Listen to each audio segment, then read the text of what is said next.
This video is proudly sponsored by Gamersgate. Download games anytime, anywhere. Visit Gamersgate.com. For a limited time, ElderGeek.com fans can enjoy a 5% discount on purchases at Gamersgate using promo code Elder-Geek.com.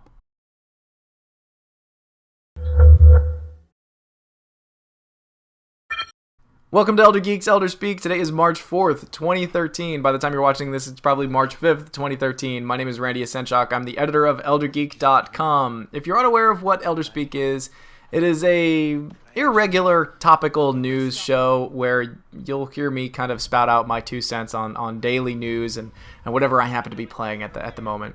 Below the video, you're going to be able to find time codes to jump to specific stories, along with links to the sources of those stories as well. So please feel free to skip ahead to wherever you'd like and skip to the direct sources to get the story straight from the horse's mouth, so to speak. If you're wondering why I have such an odd grin on my face and why I'm in such an odd mood, is because this is about the 4th take that I've had to do for Elder Speak. I've run into technical issues from my own fault, such as not turning on my lights, or plugging in my microphone, or not even hitting record on my recording software, to just randomly babbling and being unhappy with my take. So hopefully the 4th or 5th time is the charm. Now let me give you my 2 cents on Assassin's Creed 3 Tyranny of King Washington. One, it's too short to do a video review for. I truly feel it's entirely too short. There's not enough meat to it to do a video review for it. But at the same time, it costs $10, and part of me really wants to get that information out there, let people know exactly how it is so that they're making an informed purchasing decision. My advice as, a gamer of a very, very long time is to not purchase Tyranny of King Washington. Now, that's not me saying that Tyranny of King Washington is a bad game, because it's not. It's just a very short DLC so far. The DLC only has about 2 hours worth of content in it, which $5 per hour of content, that's not so bad. But it feels very short. But that's not the reason why I don't think that people should be getting it yet. It's because too much of this DLC pack is up in the air. Right now, there's no telling where the story is going to go. The story could be fantastic or it could be total crap. And if it goes to total crap, then it's kind of not worth your money to be paying for the first episode in the first place. On the second hand, the setting is really cool. I mean, it is fantastic. It is the darkest of the Assassin's Creed so far. It is set in the frontier. It's covered in snow. There's dead bodies everywhere. There's wolves eating citizens. There are people starving. And there are guards everywhere under the employ of King Washington. And they are out to just kick your ass at first sight. So you just get in fights all the time. So that's kind of neat. That's actually kind of neat. The armor that Connor wears is also very, very cool looking. I think he looks cooler than he does in all of Assassin's Creed 3, which is unfortunate. And here's the downside to all that. It's unfortunate because you don't get to use that armor at all in Assassin's Creed 3 Vanilla. I'm kind of upset about that because, dropping the money on that, you'd think that it should translate over onto the normal game just as one of your alternate costumes. Instead of dressing up like Ezio from Brotherhood or something like that, you should be able to dress up as yourself in an alternate history. That's how I feel anyway, because you're dressed up in full, battle garb. You've got like a wolfskin hood, and you're just out to whoop ass. But on the downside, if you thought that the weapon system was wonky within Assassin's Creed 3 Vanilla, it's even wonkier within this one. And what's kind of really bothersome is there's no central hub for where you can swap out weapons. You can't go back to your homestead and pick out a war club and a hatchet or anything along those lines. You basically pick up whatever you encounter within the gameplay or whatever you have an unlock in the chest, and then you're forced to kind of carry that around. There's no manually going back to anywhere and changing out your loadout, and I found that to be incredibly annoying. So I ended up playing by just sheer luck the weapons that I absolutely hate. I ended up using a knife and a sword for most of my playthrough, and I hate using swords and knives in this. I always want to play with a hatchet and a war club because it feels appropriate for Connor's character. So that's really my 2 cents. Hold off as long as you can on Tyranny of King Washington. It's just way too early to tell.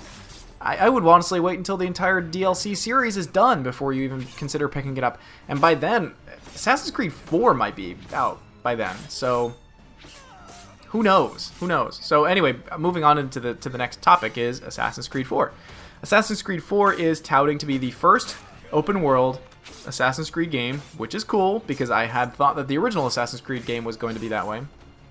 But it's also promising to be 40% of it is going to be on ships and on sea and exploration along those lines. You know, a lot of people are kind of have some mixed feelings about that. I'm not sure how I feel about it. I want to get my hands on it before I pass judgment. Part of me, you know, I had said in the Far Cry 3 video review saying that it's a very Assassin's Creed-y type shooter game, so it's going to be funny that Far Cry mimics Assassin's Creed and Assassin's Creed is going to be mimicking Far Cry. So it'll be interesting to see where this goes. It almost seems like Watch Dogs is going to be more of an Assassin's Creed type game than Assassin's Creed 4. And here's what really kind of makes me laugh. Assassin's Creed 4 is set 40% on the water, whereas Assassin's Creed 1, your main character couldn't drink too much water without drowning. You know, if the public pool was too deep, that poor guy was going to drown. Stinking Altair. Most ruthless killer on the planet, can't swim. can't even flail his arms fast enough to not die for 3 seconds. But so anyway, that's the news story. Assassin's Creed 4 is coming out, promising it to be open world, promising to be 40% on the water, which I don't know what your 2 cents is going to be, and again, I'm not going to pass my 2 cents on that until I actually get my hands on it. Could be great, could suck, no way to tell. In other news, Skyrim has been updated today on Steam, so if you happen to have Skyrim on PC, which I wholeheartedly recommend, if you're going to play Skyrim or any Elder Scrolls game at all, play it on PC just because of the modding community. The modding community adds 300% to that game, if not more. Skyrim version 1.9 beta has come out today, and what that does is it unlocks the level cap within the game, so you can keep leveling up past your level cap, and it also adds a legendary difficulty to the game. Legendary difficulty sounds awesome. I feel that the hardest difficulty on Skyrim is not hard enough, and you know, I do other crazy things to myself to make the game even harder. I turn off my reticle so I can't aim with my bow and arrow because you don't have a reticle with a bow and arrow. That's silly. So that's very exciting. I was even considering doing some of the gameplay footage of that for today's show, but the reality is I've got all this footage of Assassin's Creed 3 Tyranny of King Washington Episode 1 subtitle, and I'm afraid that if I start up Skyrim again, I'll get re-addicted again, and I don't want that to happen because as of right now, my copy of Lara Croft is going to be unlocking, and I got to play that like crazy so I can get the video review done. So those are the 2 news stories. Moving on to just community news, I wanted to say thank you to everybody who not only watched, but not only commented, but complimented, and to the people who shared the most recent episode of Get Off My Lawn. That was a very refreshing experience, and I can't thank you all enough for your kind words. I can't thank you guys all enough for actually creating all the conversations that you did. I read all of the comments that come in, and I mean to reply to as many of the comments as I possibly can. A lot of times I'm absolutely fascinated by the conversations that happen within these, and it's a very humbling experience to know that you've done something that has such a large impact on people. So thank you for watching that, and thank you for sharing that.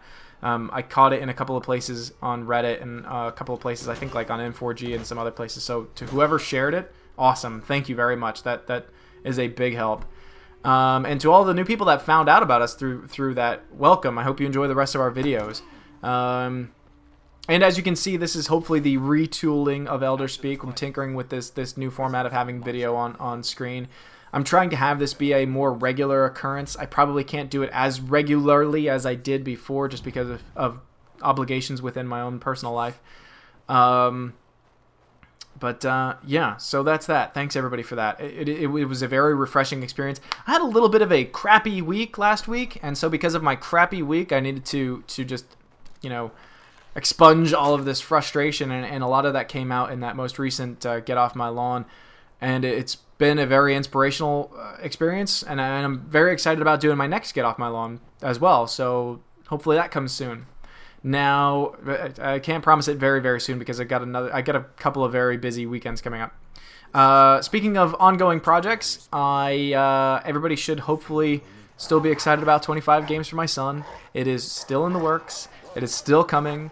25 games for my son is, let's see, it's going to be for Wrath of the Black Manta. I'm done playing Black Manta.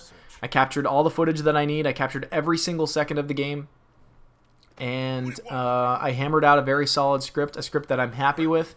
I'm going to have it edited right now by Trevor, and when Trevor gets back to me, hopefully I will hammer out the audio for that one, and then I will start drawing for it. Right after I'm done doing this episode of not Game Club, right after I'm done doing this episode of Elder Speak, I'm going to be doing my voiceovers for the Empire video review, so that should be coming as soon as well. And again, I'm going to be playing Tomb Raider, so Tomb Raider will be coming soon. And Patrick is going to be working on SimCity, so SimCity will be coming soon as well. I apologize that we didn't get early copies of these games. You know, that's the downside. The downside is you don't get to see an early review from us. You know, believe me, nobody feels that sting more than us. We are the ones that lose viewers by not having super early review copies of games. But at least you'll be getting a review from people who are testing it on the same servers that you all are testing it on. You know, I'll be playing the multiplayer with everybody else who's playing the multiplayer. I'm going to be trying to get through that same, doorway like the Three Stooges, just like everybody else is going to be trying to on SimCity tonight when it unlocks at midnight. So, yeah, there's that. Thank you, everybody, for all that. Thanks for following and everything along those lines. And final question that I wanted to cover was about the Call of Duty retrospective. I feel like I've covered this one before, but if I haven't, please allow me to put this one to bed, finally. I had a comment asked by one of our more regular fans on one of our most recent, not one of our most recent, but he went back and watched our retrospective series on Call of Duty that we started. I think we got like 3 episodes in on it. And I wanted to respond to him there, but the answer is way too long to really do that. So here is the breakdown as to why there is no more Call of Duty retrospectives. The payoff to the Call of Duty retrospectives is too small to continue it. I mean, that's part one. Part two is the Call of Duty series as a whole has kind of fallen from grace, to say the least. What started as a series based in history and the lives of people who have done extraordinary feats is now just a yearly shooter that they tack a story on to fit whatever their map pack, goes with. There's no story there. There's no fascination. There's no wow, somebody actually did this. That's all gone. But the amount of work that we put into that retrospective series, I'm still very proud of the product that we put out with those. I watch those every once in a while, and I'm like, this turned out really well. I'm happy with these. But the amount of views that those got versus, say, just our standard video reviews wasn't big enough. I was hoping that we would have seen 10 times or 5 times the return that we did on our video reviews, because at least that amount of time went into research and writing and scripts and editing and not just historical research, but research on how the game was put together and all the events that kind of swirled around it.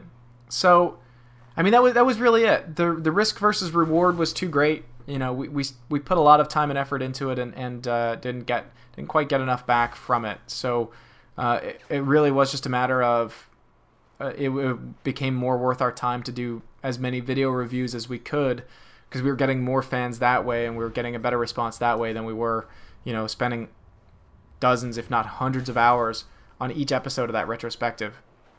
I mean, our hopes at the time was to kick off another retrospective series after that. We were kind of kicking around the idea of doing a Splinter Cell retrospective or a Thief retrospective. There were a couple of JRPGs that people were kicking around doing retrospectives on those, but in hindsight, I just don't think, as nice as those products are, I just don't think that there's a desire for it. There's not really a huge market for it, unfortunately. So sticking with the bread and butter for now. The video reviews are always great for us. They're always fun to do. I always love playing new games.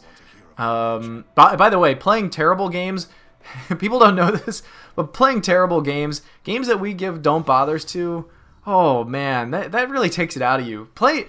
Playing through all of a really bad game, that really takes the wind out of your sails. It's worse than work.